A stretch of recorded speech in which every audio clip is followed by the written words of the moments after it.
viewers, welcome to Senthamarai Mathematics channel. இன்னைக்கு நம்ம relation and functionல examples 2 mark எதெல்லாம் இம்பார்ட்டன்ட்டோ அதை பார்க்க போறோம். ஆல்ரெடி பார்ட் 1 வீடியோ போட்டிருக்கேன். இது பார்ட் 2. ஓகே. எக்ஸாம்பிள் 1.14 பார்க்கலாம். A செட் கொடுத்துட்டாங்க. F from A to B is an onto function. Onto function சொல்லிட்டாங்க. F of x டிஃபைன் பண்ணியிருக்காங்க. நம்ம என்ன பண்ணணும்னா B மட்டும் ஃபைண்ட் அவுட் பண்ணால் போதும். ரொம்ப ஈஸியான கொஸ்டின் இது. பாருங்கள், A கொடுத்துட்டாங்களா, F of x equal to x square plus x plus 1. இப்போது x அப்படின்றது இந்த A டேர்மில் இருக்க எல்லா எலமெண்ட்டையும் எக்ஸ்ன்னு சொல்லுவோம். சரியா? B டேர்மில் இருக்க எலமெண்ட்டை yன்னு சொல்லலாம், இல்லை F of xன்னு சொல்லலாம். இப்போது x equal to 2 போட்டோம் அப்படின்னா f of xக்கு பதிலாக -2 ரீப்ளேஸ் பண்ணிக்கணும். எல்லா இடத்துலையும் x இருக்க எல்லா இடத்துலையும் -2 ரீப்ளேஸ் பண்ணிக்கணும். ரீப்ளேஸ் பண்ணிட்டோம் அப்படின்னா -2 whole square is 4, minus into plus is minus, so -2 plus 1. okay, so இப்போ பாருங்கள் 4 plus 1 5, 5 minus 2 is 3. okay, first கண்டுபிடிச்சாச்சு. Next x equal to -1. Next -1 இருக்குது, அதை எழுதிக்கிறோம். x இருக்க இடத்துல -1 ரீப்ளேஸ் பண்ணியிருக்கோம். x இருக்க இடத்துல -1 ரீப்ளேஸ் பண்ணியாச்சா. -1 whole square is plus 1, minus into plus is minus, so -1, அப்புறமா இந்த 1. ஓகே, ஸோ 1ம் -1 கேன்சல் ஆகிடும், 1 மட்டும் ரிமைனிங் இருக்கும். நெக்ஸ்ட்டு x equal to 0, ஏன்னா நெக்ஸ்ட் டேர்ம் 0 இருக்குது. போடுறோமா, f of 0 equal to x இருக்க இடத்துல 0 ரீப்ளேஸ் பண்ணிக்கிறோம், +1. So answer 1 கிடச்சாச்சு. நெக்ஸ்ட்டு x இருக்க இடத்துல 1 சப்ஸ்டியூட் பண்ணுறோம். 1 square plus 1 plus 1, 1 plus 1 plus 1 is 3. Next x equal to 2, last term 2 substitute பண்ணுறோம். f of 2 equal to x இருக்க இடத்துல 2 சப்ஸ்டியூட் பண்ணுறோம். 2 square plus 2 plus 1, 4 plus 2 plus 1 கிடைக்கும். ஸோ 7 கிடச்சாச்சா. இப்போ பாருங்கள், b நமக்கு என்ன கிடச்சிருக்குன்னு. b எப்படி எழுதணும், எக்ஸுக்கு நீங்கள் -2 போட்டால் என்ன கிடைக்குதோ அதுதான் இங்கே f of -2, அதுதான் bயில் எழுதணும். இங்கே இருக்க ஒவ்வொரு வேல்யூமே bயில் எழுதணும். 3 1 1 3 7 2 முறை ரிப்பீட் ஆயிருந்துச்சுன்னா ஒரு முறை எழுதினா போதும். ஸோ 3 1 டைம், 1 1 டைம் எழுதிக்கிறோம், 7 எழுதிக்கிறோம், ஆர்டராக எழுதிக்கிறோம் 1 3 7. ஓகேயா, ஜஸ்ட்டு நீங்கள் இந்த f of xல் சப்ஸ்டியூட் பண்ணி கிடைக்கிற ஆன்சரை பியாக எழுதணும், அவ்வளோதான். Next example 1.17 function from R to R கொடுத்துருக்காங்க. ஃபங்க்ஷனை டிஃபைனும் பண்ணிட்டாங்க. என்ன பண்ணணுன்னா ஏவோட வேல்யூவும் பியோட வேல்யூவும் கண்டுபிடிக்க சொல்லியிருக்காங்க. ஓகே, இங்கே நமக்கு வந்து a,4ம் 1,bயும் கொடுத்துருக்காங்க. இது வந்து ஃபங்க்ஷனில் இருக்கான், இந்த ரெண்டுமே ஃபங்க்ஷனில் இருக்குது. சரியா? f of x என்ன கொடுத்துருக்காங்க, 3x - 5, அது எழுதியாச்சு. a,4 அப்படின்னா என்ன, இப்படி நான் ரெப்ரசன்ட் பண்ணி காட்டுறேன் டயக்ராமில். a வந்து 4ல் போய் மேப் ஆகும். கரெக்டாக? இது தானே a,4 நம்ம சொல்கிறோம். அப்போனா நான் ஃபங்க்ஷனில் a சப்ஸ்டியூட் பண்ணேன், அதாவது எக்ஸ் இருக்கத்தில் a சப்ஸ்டியூட் பண்ணால் எனக்கு 4 கிடைக்கும். இது தானே அர்த்தம், அதை தான் இங்கே எழுதியிருக்கோம்.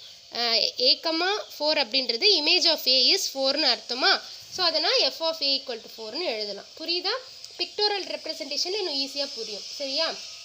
இப்போ f of a அப்படின்றது என்ன, f of x is 3x - 5, X இருக்கத்தில் Eva replace பண்ணிக்கிறோம். So 3a - 5, okay, equal to 4. 5 இந்த சைடு போச்சுன்னா நெகட்டிவ் 5 சைடு போச்சுன்னா +5 ஆகிடும். 4 + 5 is 9. அப்புறமா இங்கே மல்டிப்ளிகேஷன் இருக்க 3 இங்கே போச்சுன்னா டிவைடில் போயிடும். ஸோ a equal to 9/3, ஏவோட வேல்யூ 3, ஏவோட வேல்யூ கண்டுபிடிச்சாச்சு. Next 1,b.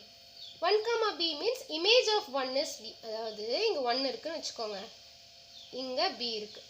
இப்போ நம்ம எப்படி மேப் பண்ணுவோம், இப்படி மேப் பண்ணுவோமா. இப்போ என்ன அர்த்தம், f of 1 equal to bன்னு அர்த்தம். அதாவது 1ஓட இமேஜ் b அப்படின்னா நான் ஃபங்க்ஷனில் 1 அப்படின்றத போட்டேன் அப்படின்னா b கிடைக்கும். கரெக்டாக?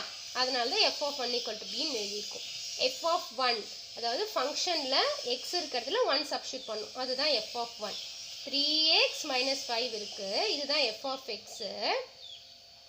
f of 1னா எக்ஸ் இருக்கிறதுல 1 சப்ஸ்டியூட் பண்ணணும், எக்ஸ் இருக்குல்ல அங்கே 1 போடணும், அவ்வளோதான். போட்டிருக்கோமா இங்கே.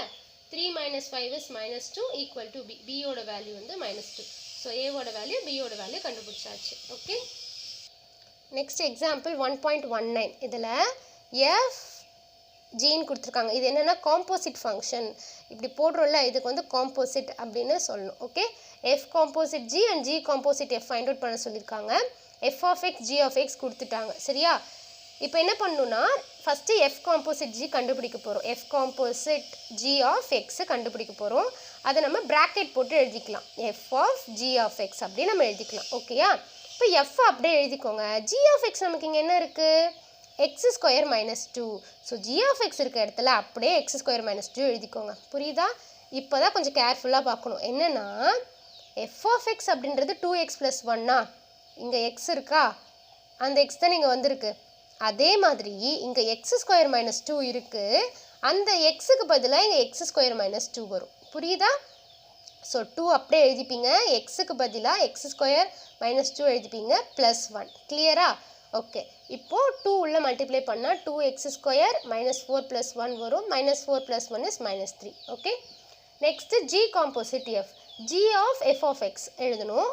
ஜி அப்படியே எழுதிக்கோங்க. எஃப் ஆஃப் எக்ஸ் என்ன நமக்கு? 2x + 1 எழுதிட்டோமா? ஜி ஆஃப் 2x + 1ன்னு இருக்குது. ஜி ஆஃப் எக்ஸ் என்னது? X square -2. இங்கே எக்ஸ் இருக்கிறதுக்கு இங்கே எக்ஸ் இருக்கா? இங்கே பாருங்கள் 2x + 1ன்னு இருக்குது. அப்போது எக்ஸ் இருக்க இடத்துல 2x + 1 போட்டுட்டு இந்த ஸ்கொயர் அப்படியே எழுதிடணும் -2. கிளியரா? இப்போ இது a + b whole square formula apply பண்ணலாமா? a ஸ்கொயர் இதுதான் a, இங்கே 1 வந்து b. a square + b square + 2ab, இங்கே இருக்க -2 அப்படியே எழுதிடுறோம். a square 2 square is 4, x square அப்படியே எழுதியாச்சு. 1 square is 1, 2 2s are 4 into x -2. Okay. 4x square + 4x, 1 - 2 is -1. ஆனால் ஃபைனலாக பாருங்கள், நீங்கள் கண்டுபிடிச்ச ஆன்சர் ரெண்டும் ஈக்குவலா? இங்கே 2x ஸ்கொயர் -2 இருக்குது, இங்கே 4x ஸ்கொயர் + 4x -1 இருக்குது. இது ரெண்டும் ஈக்குவலாக நமக்கு கிடைக்கல அப்படின்றதையும் நம்ம எழுதிடலாம். ஃபைண்ட் அவுட் பண்ண சொல்லியிருக்காங்க, பண்ணிட்டோம். ஈக்குவலாக கிடைக்கல அப்படின்றதையும் எழுதியாச்சு. Okay. Next example 1.21. F of X g of x கொடுத்துட்டாங்க. அப்புறமா எஃப் காம்போசிட் ஜியும் ஜி காம்போசிட் எஃப்பும் ஈக்குவல்னு சொல்லிட்டாங்க. நம்ம என்ன கண்டுபிடிக்கணும்னா கேவோடைய வேல்யூ கண்டுபிடிக்கணும். Okay. So f of x வந்து 3x - 2, G of X 2x + k. இங்கே தான் கேவோட வேல்யூ கண்டுபிடிக்க வேண்டியதாக நமக்கு இருக்குது. சரியா? நம்ம என்ன சொல்லியிருக்கோம் already? F composite g of x இருந்ததுன்னா எஃப் ஆஃப் ஜி ஆஃப் எக்ஸ்ன்னு எழுதலான்னு பார்த்தோமா? இப்போ அது எஃப் ஆஃப் ஜி ஆஃப் எக்ஸ்க்கு பதிலாக இங்கே இருக்கு இல்லையா 2x + kவை, அதை எடுத்து இங்கே எழுதிடணும். இப்போ பாருங்கள், எஃப் ஆஃப் எக்ஸ் அப்படின்னா 3x - 2ன்னு எழுதுவோம். அதாவது எக்ஸ் இருக்க இடத்துல எக்ஸ் எழுதியிருக்கோமா, இங்கே எக்ஸ் எழுதியிருக்கோம். இங்கே 2x + k இருக்கிறதால இங்கே எங்கே எக்ஸ் வருதோ அங்கே 2x + k எழுதணும். புரியுதா? ஸோ 3, இங்கே 2x + k -2. ஓகே. இப்போ 3 உள்ள மல்டிப்ளை பண்ணுங்கள். 6x + 3k -2. Okay. F composite G முடிஞ்சிடுச்சு. அடுத்து G composite F. G of F of X. G எழுதிடுங்க. எஃப் ஆஃப் எக்ஸ் என்ன இருக்குது? 3x - 2. அது அப்படியே எழுதிட்டுமா? இப்போ ஜி ஆஃப் 3x - 2 இருக்குது. ஜி ஆஃப் எக்ஸ் இருந்ததுன்னா 2x + kன்னு எழுதுவோம். ஆனால் இங்கே 3x - 2ன்னு இருக்குது. எக்ஸுக்கு பதிலாக 2 அப்படியே எழுதிடுங்க. எக்ஸுக்கு பதிலாக 3x - 2 எழுதுங்க +k. ஓகே. இப்போ தான் சால்வ் பண்ணணும்னா 2 × 3x is 6x, 2 × -2 is -k + k. Okay. இப்போது F composite G equal to G composite F அப்படின்றது கொஸ்டினில் கொடுத்துருக்காங்க. அதை எடுத்து எழுதிக்கலாம். 6x + 3k -2 தான் எஃப் காம்போசிட் ஜி, அதை எழுதிக்கோங்க. G composite F 6x - k + k, அதை எழுதிக்கோங்க. இப்போ பாருங்கள், வேரியபிள் அதாவது எக்ஸ் வேரியபிளையும் கேவையும் ஒரு சைட் கொண்டு வந்துடலாம், லெஃப்ட் ஹேண்ட் சைட். அப்புறம் கான்ஸ்டன்ட்டை ஒரு சைட் கொண்டு போயிடுவோம். சரிங்களா? இப்போ இங்கே 6x அப்படியே எழுதிக்கிறோம், 3k அப்படியே எழுதிக்கிறோம். இந்த பாசிட்டிவ் 6x இங்கே வந்தால் -6x, +k வந்து -kவாக ஆகிடும். அப்புறமா இங்கே இருக்க -2 இங்கே +2வாக வந்துடும். ஓகேயா? இது புரிஞ்சிச்சா? பாருங்கள், 6xம் -6xம் கேன்சல் ஆகிடும். 3k - k is 2k, 2 - 4 is -2. இந்த 2 கீழே டினாமினேட்டரில் வந்துடும். மல்டிப்ளிகேஷனில் இருந்தால் டிவிஷனில் வந்துடும். So k = -2/2. கேவோட வேல்யூ -1. அவ்வளோதான். நமக்கு என்ன கண்டுபிடிக்க சொன்னாங்க? Value of k. Find the value of k சொல்லியிருக்காங்க. ஸோ கேவோட வேல்யூ -1 கண்டுபிடிச்சாச்சு. Next example 1.22. Find k if f composite f of k is 5.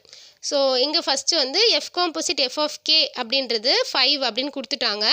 ஃபங்க்ஷனையும் கொடுத்துட்டாங்க. ஓகே. எஃப் காம்போசிட் எஃப் ஆஃப் கேனா F of K. F of K என்ன இருக்குது? 2k - 1. Just இந்த 2k - 1 இங்கே சப்ஸ்டியூட் பண்ணிட்டோமா? இப்போ பாருங்கள், எஃப் ஆஃப் கே அப்படின்னா 2k - 1னா எஃப் ஆஃப் 2k - 1 அப்படின்னா 2 அப்படியே எழுதிடுங்க. இங்கே கே இருக்குன்றதால நீங்கள் கே போட்டிருக்காங்க. ஆனால் இங்கே எனக்கு 2k - 1 இருக்குது. அதனால் 2k - 1 இந்த -1 எழுதிடணும். புரியுதா இந்த ஸ்டெப்பு?